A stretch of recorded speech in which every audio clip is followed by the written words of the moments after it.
একটা আওয়াজ পাচ্ছেন? কি কি প্রভু? একটা আওয়াজ পাচ্ছেন? হ্যাঁ, একটা আওয়াজ তো শুনতে পাচ্ছি প্রভু।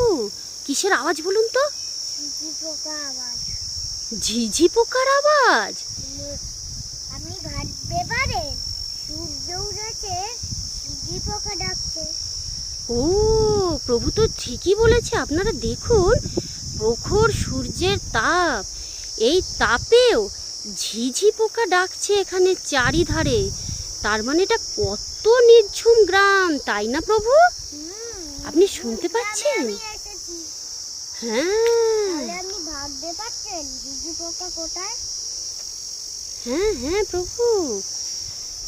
ঝিঝি পোকার আওয়াজ পাচ্ছি কিন্তু ঝিঝি পোকা দেখতে পাচ্ছি না। পোকা দেখা যাচ্ছে না, কিন্তু চারিধারে তার আওয়াজ পাচ্ছেন। আপনারা শুনতে পাচ্ছেন? দেখছেন তো একটা আওয়াজ হচ্ছে, এটা ঝিঝি পোকার আওয়াজ। আমার কোথাও একটা আওয়াজ আসছে। তাই তো প্রভু। হরে কৃষ্ণ প্রভু। হরে